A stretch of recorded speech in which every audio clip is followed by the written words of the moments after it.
Welcome to our lesson on the control of blood glucose concentration. The key questions for today are 1. How is blood glucose detected? 2. How is blood glucose controlled? 3. What hormones are involved in controlling the blood glucose level? 4. What is diabetes? 5. How is diabetes managed?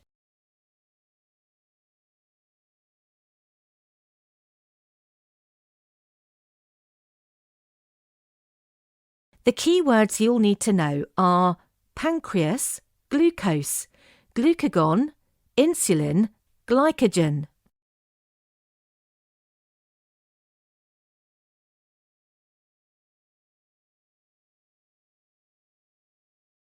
The concentration of glucose in the blood is controlled and monitored by the pancreas. The pancreas is a gland that forms part of the human endocrine system. It detects the blood glucose level and secretes hormones to ensure it remains stable. The glucose in the body is used by all of the living cells in the body for respiration and for making new molecules in the body. Task: where in the body is the pancreas located? The pancreas is a long, flat organ located just below the stomach and above the intestines and the kidneys. The pancreas produces and secretes 2 hormones that are involved in the regulation of blood glucose levels. These hormones are insulin and glucagon. Insulin is an important hormone as it lowers the blood glucose concentration by causing body cells to take in glucose. Any excess glucose is converted to glycogen in the liver and muscle cells. Task: do you think glucose is released when blood glucose is too high or too low? Insulin is released when the blood glucose level is too high, as it causes the glucose to move out of the blood, so the blood glucose concentration decreases. The other hormone secreted by the pancreas that is involved in the regulation of blood glucose is the hormone glucagon. Glucagon is secreted if the blood glucose concentration becomes too low. Glucagon causes the stored glycogen to be converted back to glucose and released into the blood. This increases the blood glucose concentration. Glucagon targets the liver and muscle cells where the glycogen is stored. This mechanism is an example of negative feedback.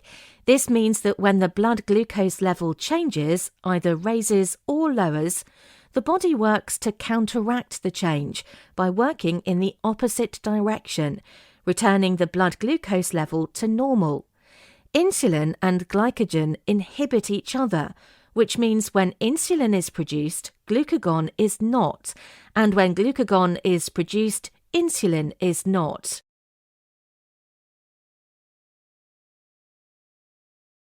Task: what are the target cells for the hormones insulin and glucagon? Insulin targets all of the cells and the liver and muscle cells. Glucagon targets the liver and muscle cells. Extension: use the diagram to help you to explain how blood glucose level is maintained. When blood glucose levels increase, for example after eating, the pancreas detects this change and secretes insulin to lower the blood glucose level back to normal.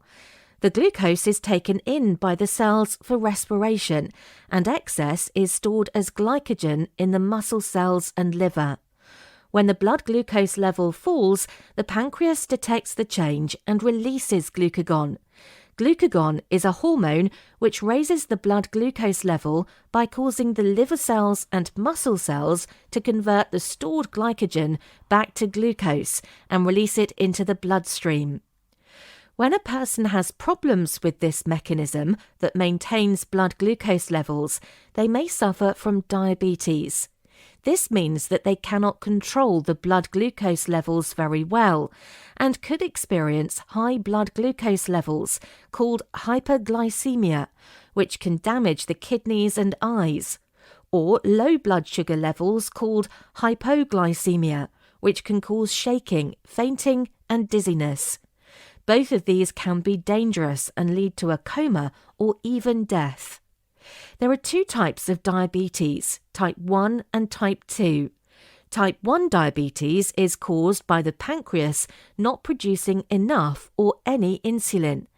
Type 1 diabetes is usually genetic. This means it is inherited. Type 1 diabetes is controlled by using insulin injections. The sufferer has to monitor how much carbohydrates they eat and inject insulin into their bodies. There is no cure for diabetes. It must just be controlled using the insulin injections. In extreme cases, people may have a pancreas transplant, although this is not always successful and the body could reject the transplanted pancreas. Type 2 diabetes is caused by lifestyle factors such as obesity and a poor diet that is high in sugar. It is caused by the body cells becoming resistant to the insulin produced by the pancreas. People with type 2 diabetes must follow a diet that is lower in carbohydrates and exercise regularly. Sometimes, if the blood glucose levels are not controlled in this way, they will be prescribed tablets to take. These help the body to lower the blood glucose level, but can cause side effects such as sickness. Improving the diet and regular exercise will lower any person's risk of developing diabetes. When somebody has diabetes, they will often experience high blood sugar levels after eating that are not reduced as it is in people without diabetes. They will need treatment to bring blood glucose levels back down.